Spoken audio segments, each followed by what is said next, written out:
the United States should end its economic sanctions against Venezuela. Our sole contention is ending the crisis.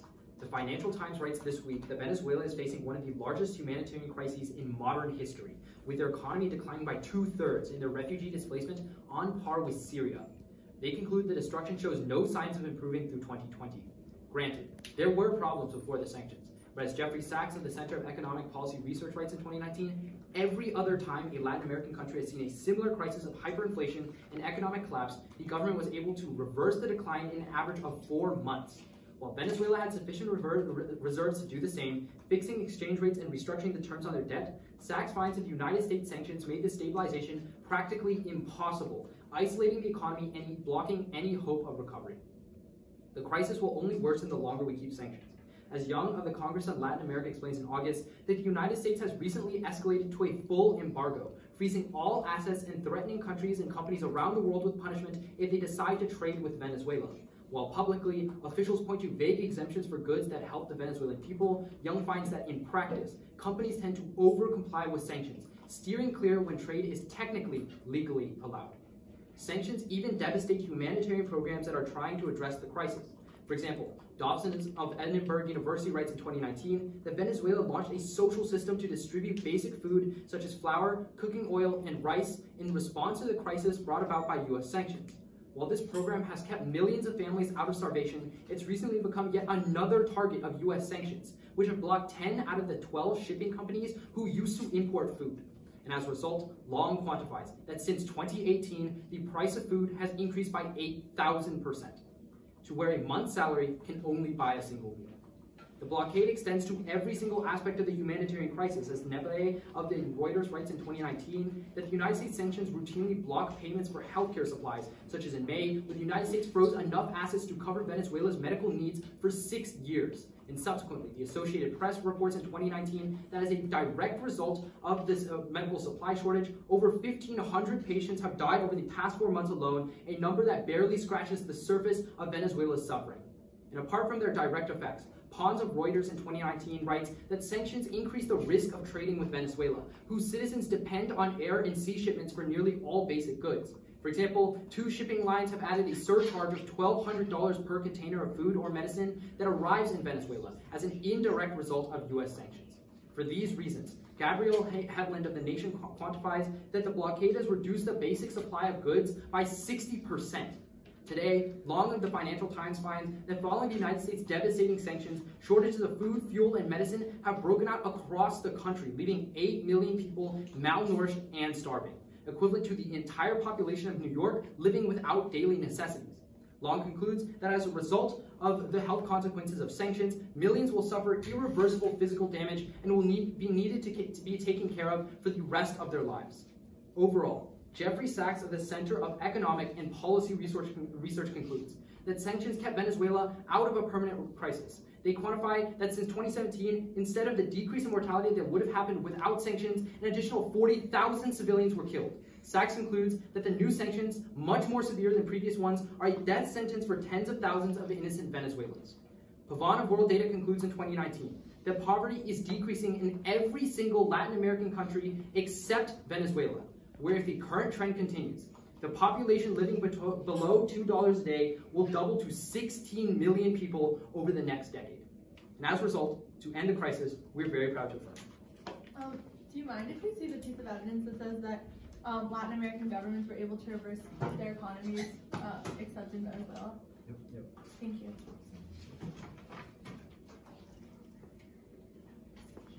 Highlighted marks. Thank you.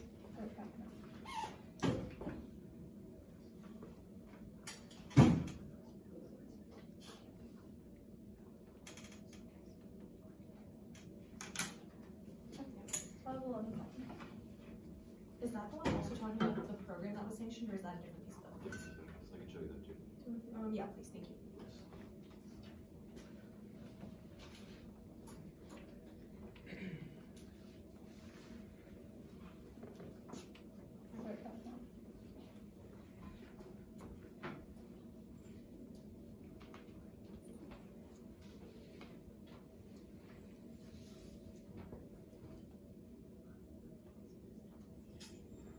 Okay, that was 25 seconds. Good.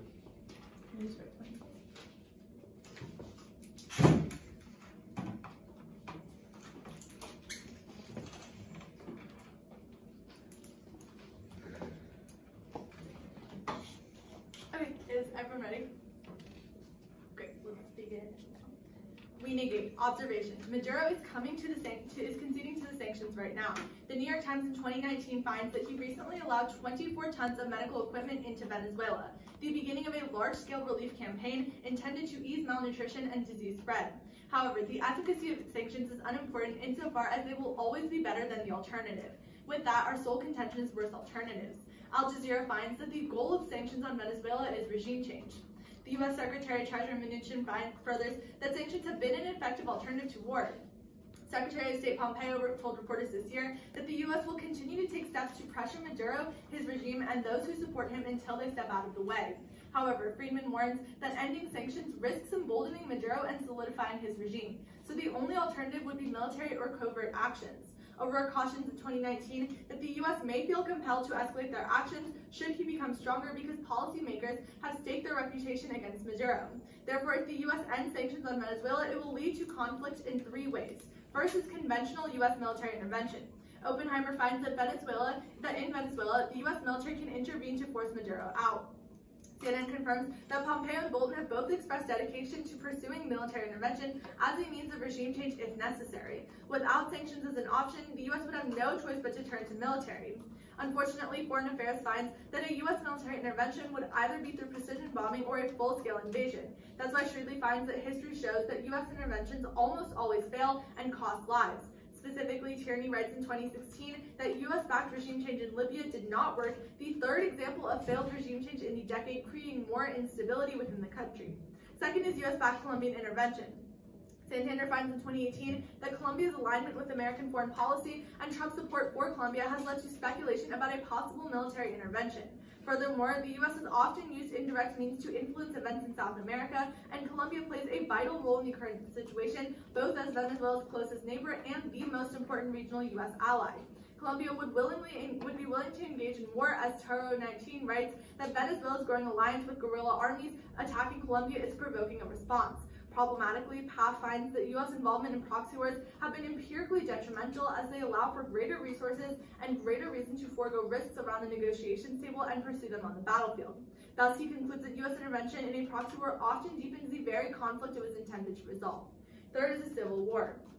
Currently, the Washington Post finds that Guaido is losing support. This is the only thing preventing civil war in Venezuela, as the New York Times in 2017 cautions that if the opposition successfully establishes a parallel government, Venezuela could plunge into a civil war. However, ending sanctions will re-energize support for the opposition, creating more protests, and foreign policy confirms that the Venezuelan opposition has lost steam because sanctions are making it difficult to convince voters that the welfare of Venezuelans is the real priority. Human Rights Watch finds that these sanctions are important to suppressing human rights abuses. Thus, removing these sanctions will lead to greater human rights abuses by Maduro. Tragically, Bendix finds that in response to the abuses, the opposition launched large anti-government protests, which retired Venezuelan General Torres warns could spread beyond Maduro's control and risk morphing into a civil war. Jabrun adds that with greater public protests, the Venezuelan military could fracture. Shifter concludes that if the military fractures, civil war will be imminent. The impacts are twofold. First is regional conflict. Moore estimates that Venezuela's military is 160,000 members strong. Consequently, Isaacson writes that civilian casualties would probably be in the tens of thousands. Damage to the infrastructure would total in billions, possibly tens of billions of dollars. Second is weapons security. Berg writes that Venezuela has one of the largest military stockpiles in the Western Hemisphere, that security which is in doubt due to instability. Conflict would spread, according to foreign policy, beyond the large-scale weapons, including those trafficked from the U.S., would enable guerrilla groups to so man. Thus, we negate. Could I quickly see this argument that sanctions are the alternative to attack? Yeah. Well, there's three different warrants. The wait, card just at specific. the very beginning. Oh, the Mnuchin card? Yeah. Okay, sorry.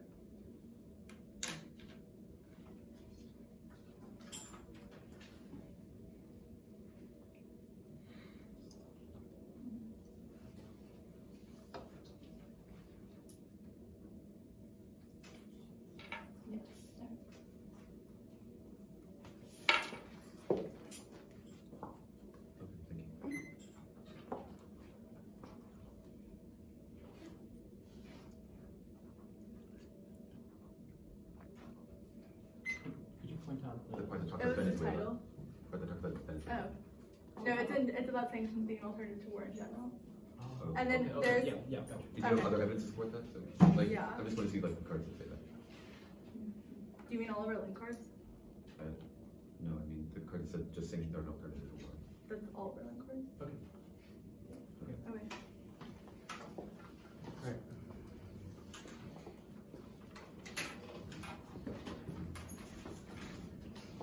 Okay, is it alright if I keep- Is everybody ready? So how long has the United States wanted to shift the regime in Venezuela? For a while. For 30 years, 40 years? Since Maduro came in power. No, they've been wanting to switch it since Chavez came into power because Okay, they were socialists. so what does it matter? So then, prior to the sanctions, which came in 2015, in that period from 1973 to 2015, It's not really relevant to the scope of wait, the hold on. work. Why did the United States not intervene? What do you mean? We're advocating for under the current sectoral sanctions that were implemented in 2017, 2019. So that, No, that's irrelevant.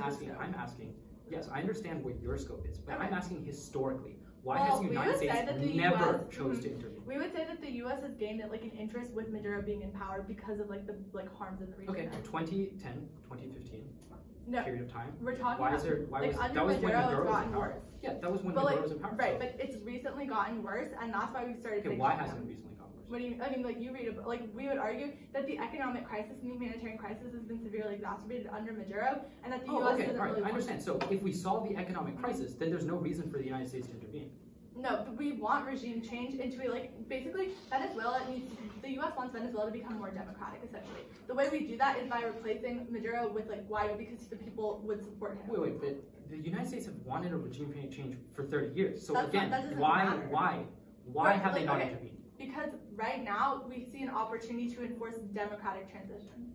Okay, all right, that makes sense. So why not in 2013 when I mean, Chavez we was spent out half of a power? class on this. Why Let's every switch 5 years back that and forth. Venezuela went to recession? Can I ask a question? We spent half a Sure, class. go ahead. Okay, so you talk in your contention about this humanitarian crisis, right? Didn't we see this happening before the U.S. implemented sanctions? Yeah, we can see this in case, specifically from the SAC evidence, which indicates that yes, there were problems before the sanctions. We're not contesting that at all. However, we're saying that A, it got significantly worse much after we worse? got sanctions. Yeah, for example, we indicate that specifically from the SAC's evidence that Venezuela is on the path to recovery. Is that the CEPR study? Hold up. Yes, SAC's. Okay, so the problem with the methodology of that study is that it's looking at it's comparing Colombia and Venezuela from 2017 to 2018. They can't Not find at all. correlation versus causation. Not at all. What this That is part of the accurate, SAC's evidence is specifically about oil revenue. That's not No, at all but related it's to the. comparing- Wait, hold up. Just let me finish. Okay. So when that SAC's evidence compares it to other countries, every other Latin American country has gone through this exact same crisis. For example, Bolivia No, not went through to the same hyperinflation. extent. Actually, no. Bolivia had a massive hyperinflation problem with an The authoritarian leader, Okay, and they were but still able to.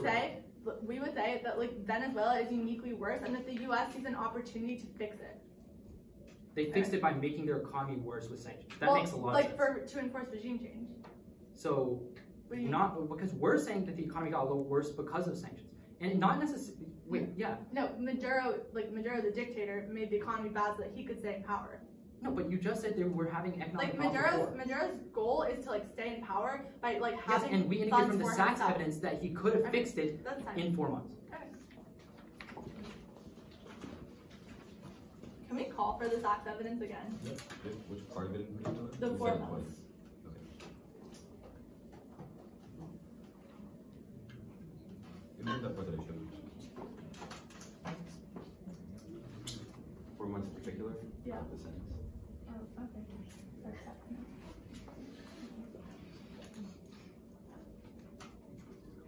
Yeah. Okay. That was 5 seconds.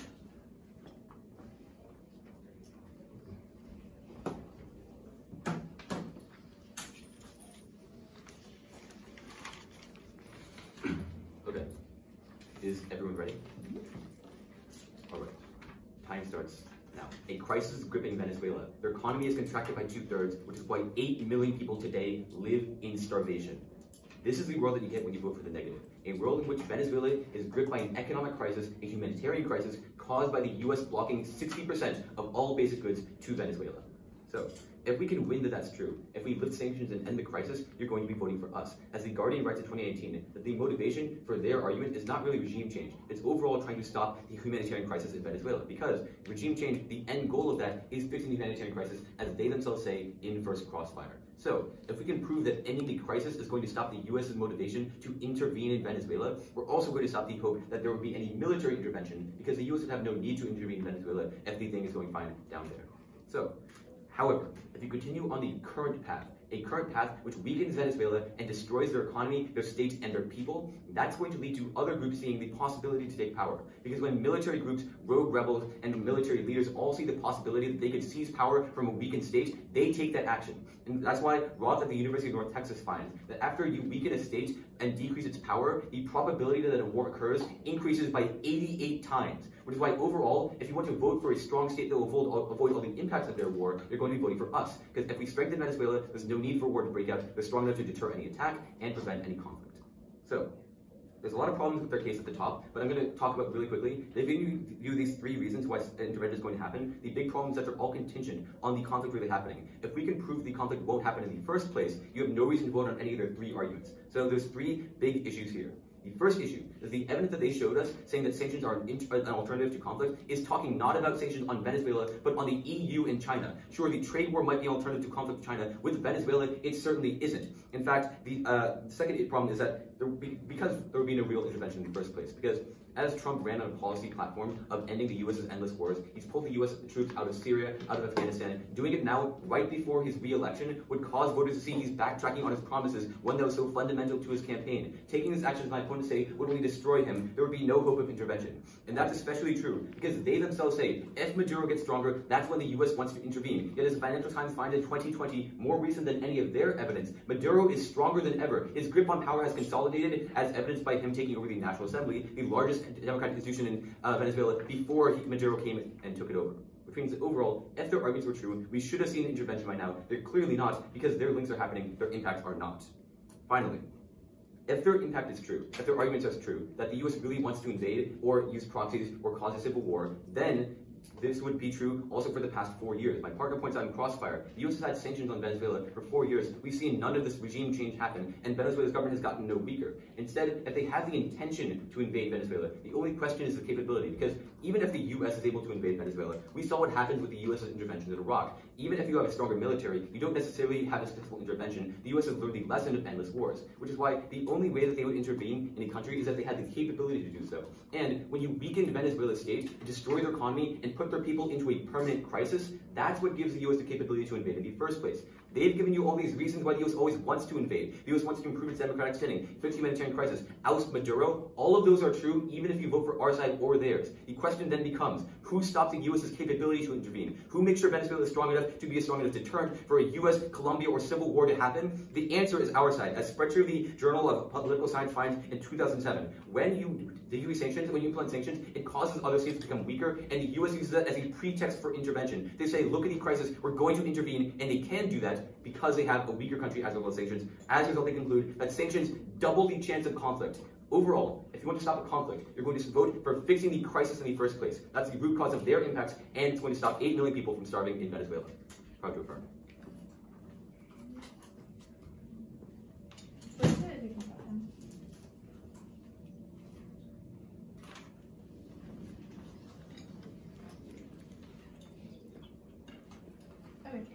That was 8 seconds.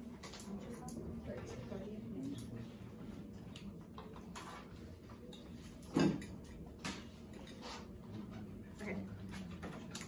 So it's gonna be down his rebuttal and then down his rebuttal, overview on their case, and then down their case. So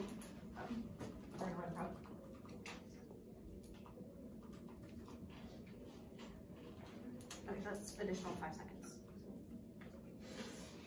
If everyone's ready, we can start now. Start with this general response about how he says, like, voting pro means ending the economic problems. We would say a few things. First, the goal of sanctions was regime change. They don't respond to our Al Jazeera evidence, which explicitly says that. Therefore, we would say that Maduro, they concede in case that Maduro and the Chavez policies are the root cause of problems. Therefore, we would say that the only side that should win this round is the side that gets rid of Maduro, because that's the cause of the problems. Therefore, we'd say at the point where they don't ever access that argument, they don't ever do that, you shouldn't be voting for them.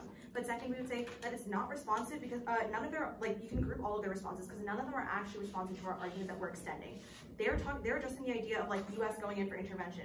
But there are but that only responds to one of our warrants, which are our first warrant, which is conventional intervention.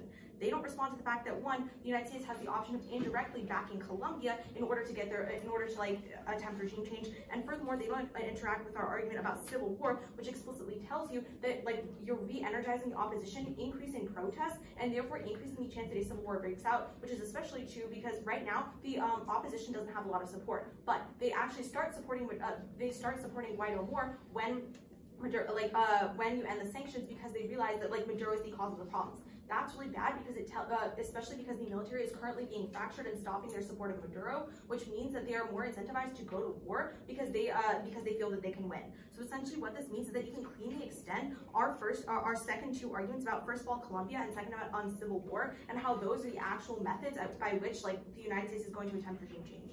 Then let's look specifically at their responses. Two responses. First is that they say that Maduro is strong right now, but we would say their only precedent is that he took over like the National Assembly or whatever, but that was an empty building and Guaido took it back like the next day. So that's really that doesn't prove anything. And then the other thing they say is that sanctions provide a pretext for intervention, but we would say the opposite is actually true, right? Maduro, they drop our observation that tells you sanctions are currently working at creating political concessions because Maduro has agreed to lend aid. So we would say that the opposite is true. You're not seeing any pretext for invasion, so the United States won't intervene directly. With that, let's go to their case. Start with an overview. They say that the amount of refugees is increasing as a result of U.S. sanctions, but we would say this refugee crisis is actually solving back for their entire case. The Wall Street Journal finds that refugees are sending remittances back to Venezuela, giving the economy a boost. The some 4 million migrants who fled since 2015 are sending about $4 billion annually to the relatives they left behind in hard dollars. And in the year following sanctions, this number went up 400% since 2017 when remittances were $1.1 billion according to Econ America. That inflow, as well as the loosening of regulations on importers and business owners, is really important to dollarize an economy that the IMF would otherwise expect to contract 35% this year.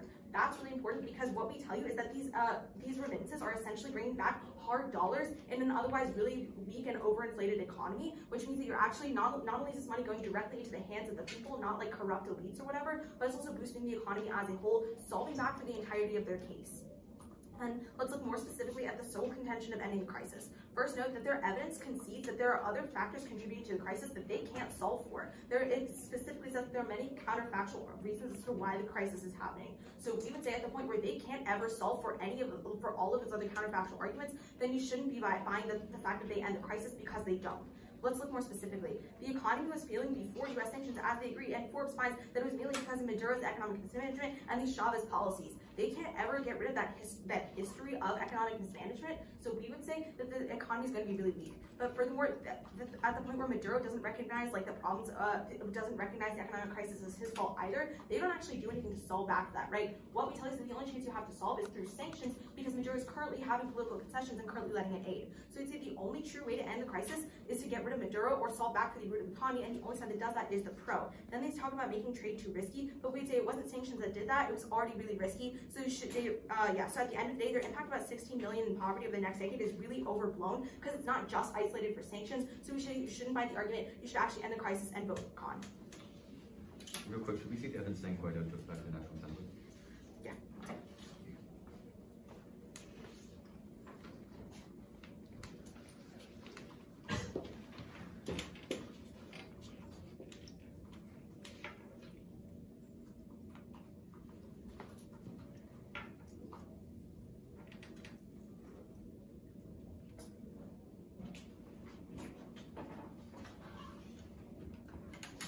The title and then just explains how we did it.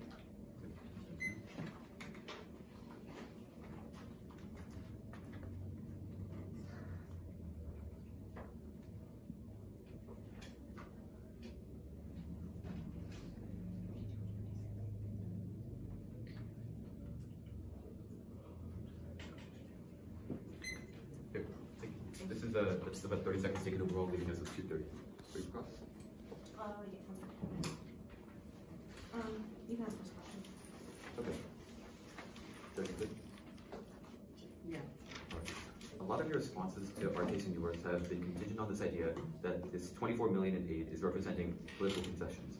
How are those two at all linked? Yeah, so what we tell you is that previously Maduro was rejecting aid, right? But the sanctions have forced him to actually like start letting in aid. So we would say that. How is that a concession? If he's getting free Well, money, how is that a good? How is that like the U.S. was It's forcing aid him for to the take money? people. No, it's aid for the people. Okay, so he has to spend less on social services. How is this a concession that Maduro is Because he taking wasn't a letting in loss? aid before sanctions forced So him. just because there's a change pre and post sanctions does not mean that the sanctions caused that. My question is, I'd say it's pretty my clear. question, no, my question is, so how is that a concession for Maduro? Like, what cost did it give him? Like, what harm did he have by doing it? Because before he wasn't doing it, sanctions forced This him to doesn't do mean- otherwise. Can I ask you a Like, question this now? is just an assertion. Do you have evidence saying sanctions forced him to take in the aid? I mean, you can call the evidence we read. That's Can I not my ask you a question. Do you have evidence though? Yeah, you can call for what we read. Can I ask a question now?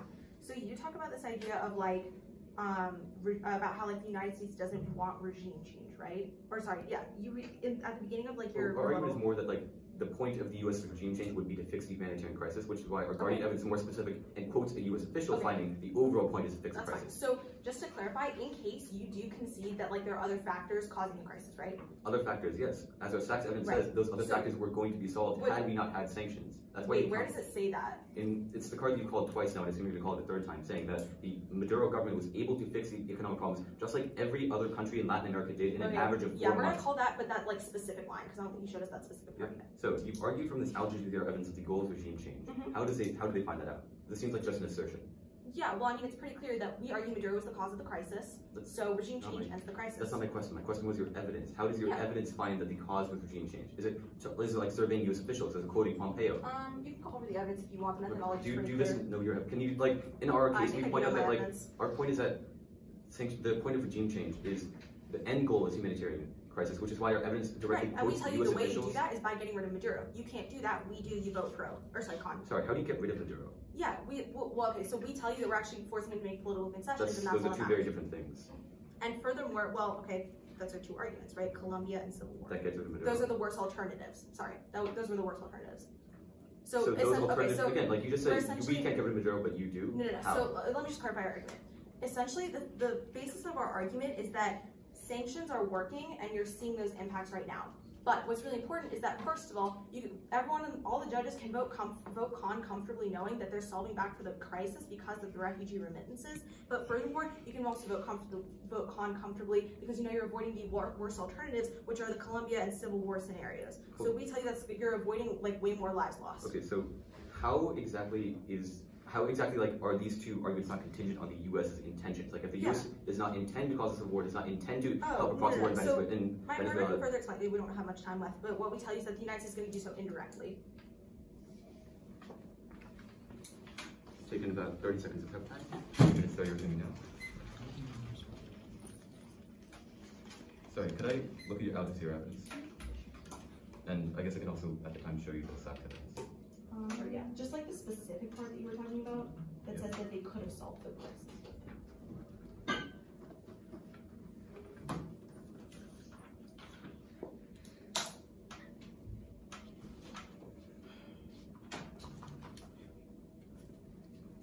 This highlighted sentence and like this entire paragraph afterwards goes into more elaborations, but this is explicitly in this highlighted sentence. Okay, 1 second, sorry. Oh, sorry. We just read this first. Yeah, okay. Oh, sorry, which Wait, sentence what's was that for? This highlighted sentence says that explicitly in the entire paragraph elaborating on why.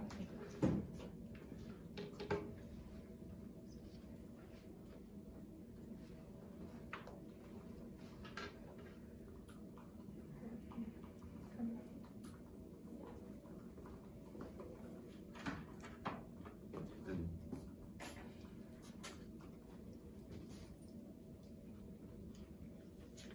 So that's essentially all from the article, including the title, but here's a quick part. And then if you scroll up like to the title.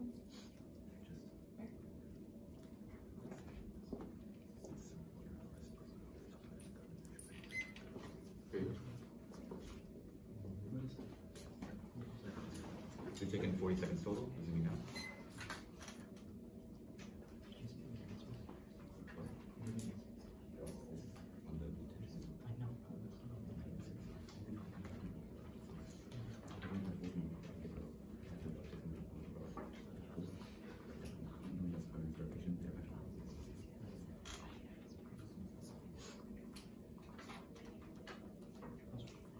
Taking 1 minute and 6 seconds.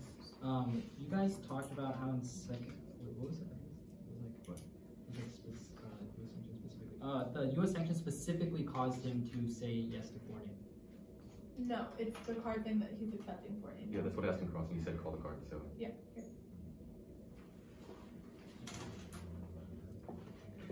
You know the sentence is in there. Okay. Okay, that's fine. I can pronounce it. Does it mention sanctions? That's the part that we read. So it's 110 total, we're zooming in.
We're good.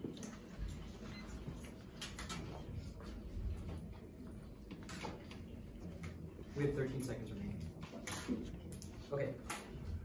It'll be starting on our argument about the crisis. Hold on a second. We're going to take remaining time. So.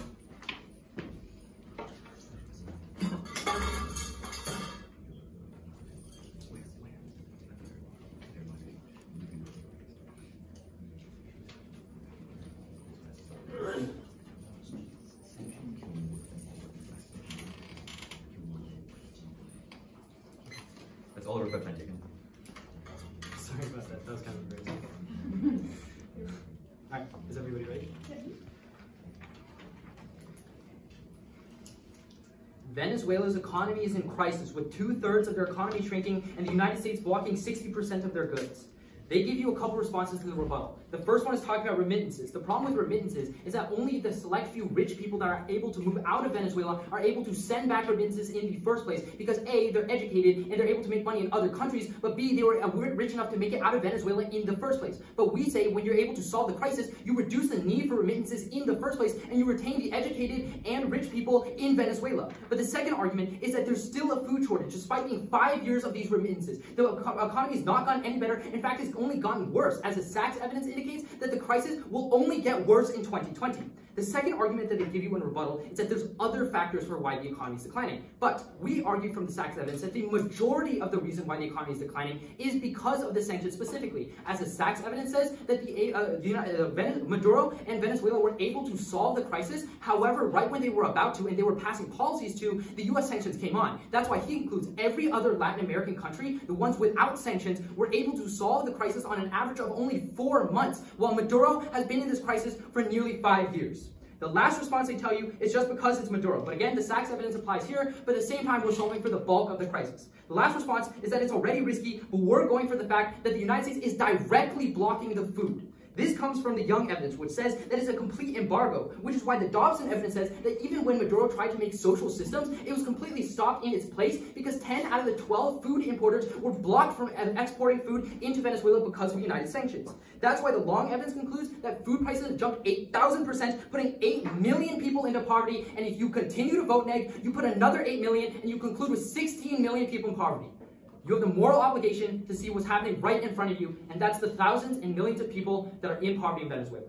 But here's how our argument outweighs theirs. It comes from Mueller of the University of Rochester, who finds that sanctions have empirically killed more weapons than weapons of mass destruction in the entire history of the world. Sanctions are deadly. They affect the entire country's economy, while precise attacks only affect a specific portion. That's why we say it's a structural impact. It's structural violence that is very hard to ignore.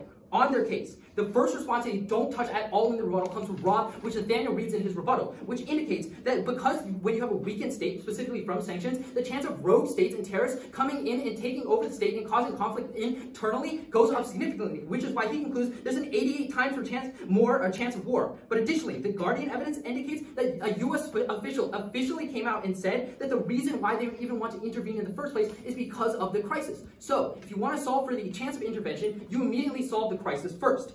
In First Crossfire, they concede that there's been no intervention for 40 years. So by logic, since the economic crisis only happened recently, the cause is economy.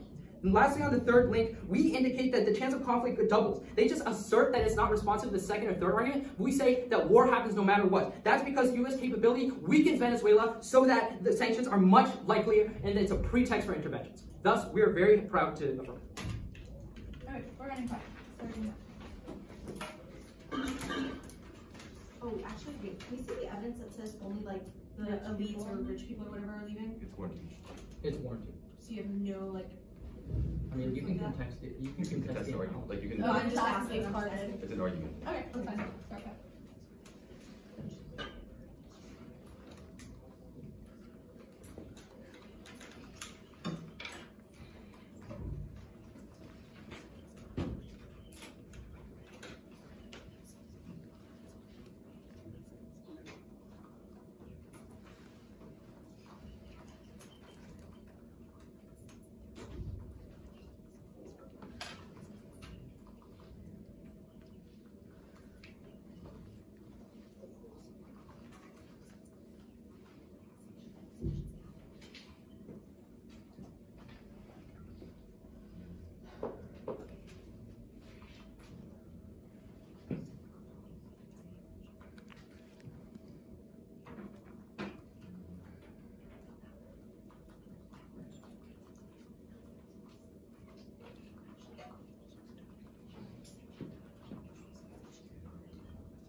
Okay, files in minute 28, so let me just.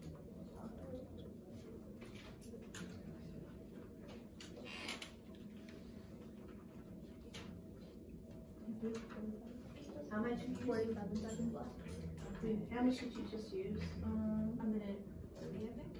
Okay, so Oh, you used, this was just a minute 30 now. and then you used another 30. How much? 53 before. Okay, yeah, I think that's, yeah, so how much do you think you have left? 46. I did the math. Okay, so if everyone is ready, it's essentially going to be our arguments and, our arguments and then theirs. So let's begin now. Start off with the cold dropped argument in the round, which is their argument about civil wars. They try to apply the same responses of the direct U.S. military intervention, but they miss the crucial distinction. The warrants are not the same. What we tell you is that right now, Guaido is losing support because of the U.S. sanctions, as the Venezuelans don't see that they have them in his best interest. We also tell you that, but once you lift the sanctions, what happens is they blame Maduro, and because they don't have the U.S. sanctions to scapegoat their economic conditions in. That's really problematic because the Venezuelan military is already fracturing right now. So what's going to happen is it's going to increase their incentive to want to go to a civil war and increase their protests because they think that they can beat Maduro with the faltering military. That's really bad because that's the only, that risks conflict in which hundreds of thousands of people are going to die. We tell you that very clearly in case that goes completely uncontested in the round. Don't buy their responses. They're not even, they don't even interact with the warranting at all. But then, onto the remittances overview. They try to tell you that what the reason is that they try to tell you that the money is only coming from elites, right? But the problem is we're seeing 4,000 refugees a day fleeing.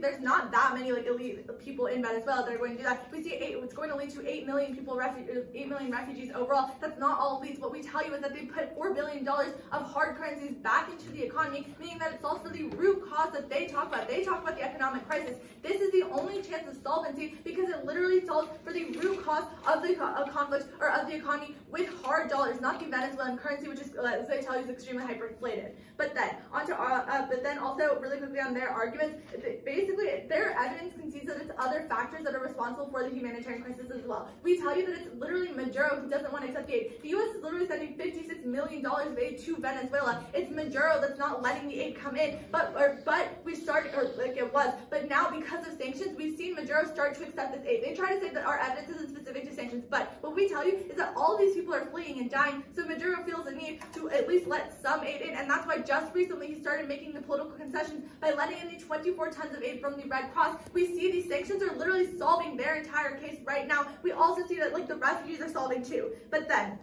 so that literally makes no sense. The sanctions haven't created like the pretext for that. But then also what's really important what we tell you is that also they try to accept this defense about how sanctions increase the chance of war, but that's real, and like how it's structural violence. But what we tell you is that these sanctions work in the long term. That's what Berger tells you in case, is that these sanctions provide long-term solvency, and that's why we see right now the Red Cross, Maduro is starting to let in this aid that literally solves for all of their impacts. So none of this even makes sense. What we see is the food shortages are because of Maduro, not because of U.S. sanctions. The U.S. is literally sending humanitarian aid to Venezuela. It's Maduro who's denying the aid, but the sanctions have yielded conditions that are like that make Maduro want to start accepting the aid so that he can start fixing the root cause of the crisis. That's really important. But at the point where we are